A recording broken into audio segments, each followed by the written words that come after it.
Upaya lainnya untuk mengurangi polusi udara Jakarta, Saudara, yakni dengan penggunaan mobil listrik. Dan saat ini bertambah satu lagi produsen mobil listrik asal Cina yang meluncurkan mobil listrik di Indonesia. Apakah ini menjadi penanda pasar mobil listrik di tanah air kian menggeliat? Walaupun angka penjualan mobil listrik memang meningkat, tapi faktanya masyarakat Indonesia masih khawatir untuk beralih ke mobil listrik.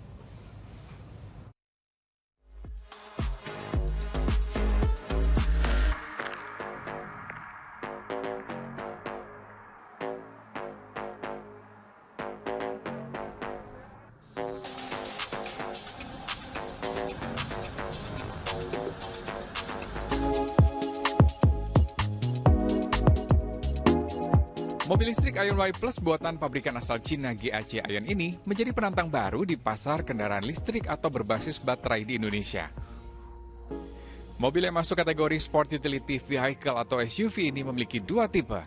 Ion Y Plus eksklusif yang memiliki jarak tempuh 410 km dan Ion Y Plus Premium dengan jarak tempuh 490 km.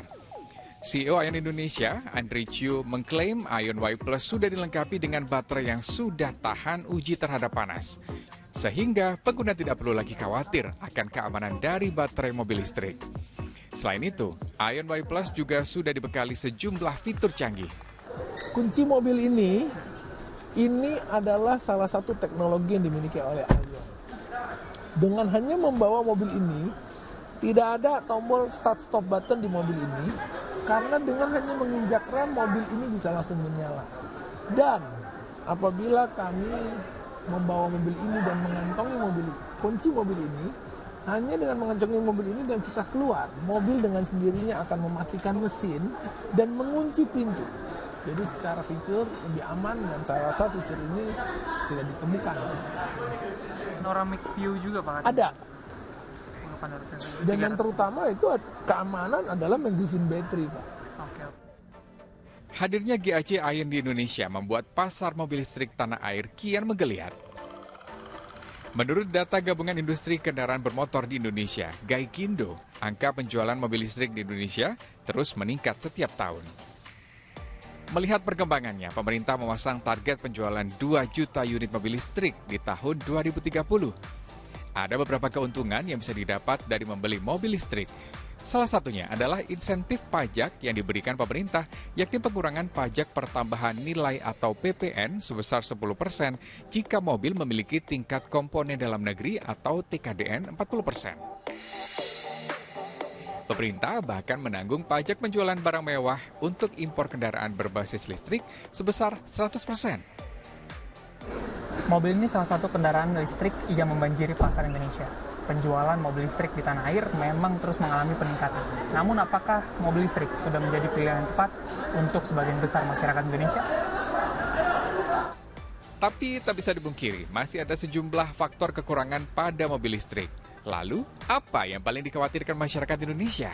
Kalau dari kekurangannya mungkin dari keterbatasan untuk Unit. Keterbatasan unit, terus juga keterbatasan untuk pengisian daya mobil listrik, terus juga jarak tempuhnya mungkin nggak sepanjang bensin ya. Belum banyak yang menyediakan alat untuk ngecas baterainya. Terus juga baterai itu kan lama ya, jadi agak memakan waktu untuk ngecas baterai mobilan. Mungkin stasiun charger listrik di Jakarta ini, di Jakarta atau di Indonesia juga belum merata aja sih, mungkin itu aja sih. So far sih mungkin dari segi harganya ya, karena bisa dibilang mobil listrik buat keluaran terbaru aja kayak let's say Wuling yang REV aja itu sekitar 300 juta, sedangkan di kelas harga segitu kita bisa dapat mobil yang mungkin setara FUV dengan penggunaan mobil bahan bakar bensin kayak gitu. Pengamat transportasi Joko Setiowarno menilai mobil listrik belum menjadi pilihan masyarakat karena hanya bisa digunakan di sekitar perkotaan. Sebenarnya kalau dilihat secara perawatan lebih murah, Pak. Dalam kalau saya lihat angkanya itu dibandingkan tahun lalu ada peningkatan pembeliannya ya, ada peningkatan di situ. Cukup tinggi, cuman lamban, mungkin karena harganya juga mahal, lumayan mahal kan. Nah di Jakarta karena ganjil genap itu rata-rata beli mobilnya lebih dari satu. Tapi untuk di luar Jakarta tadi SPKLU-nya juga tidak sebanyak itu, ya orang mau pakai di mana nanti. Kalau menggunakan rumahnya sendiri ya cukup besar juga kan beban rumah dia. Itu hanya menarik sementara untuk di perkotaan aja. Yang dimana di kota itu disediakan SPKLU juga. Kalau nggak ada juga nggak menarik. Kalau antar kota, mikir-mikir. Kemarin ada itu kan promosi aja waktu mudik lebaran. Tapi ya habis itu nggak terdengar lagi tuh. Sekarang bayangin kok banyak kendaraan listrik masuk tol, gimana cara ngisi. Ngisinya pun itu kita coba sampai 2-3 jam. Cukup lama kan. Apalagi SPKLU-nya meskipun gratis itu tersedianya sedikit, kan nggak menarik. Beralih dari kendaraan konvensional ke kendaraan listrik memang menjadi impian masa depan, sebab kendaraan berbahan bakar fosil menjadi penyumbang terbesar emisi karbon di Indonesia. Pemerintah Indonesia juga berkomitmen dengan target nol emisi karbon atau net zero emission pada tahun 2060. Jika target itu ingin tercapai, tentu pembangunan ekosistem kendaraan listrik dari hulu ke hilir harus dikebut. Tim Liputan SCTV melaporkan.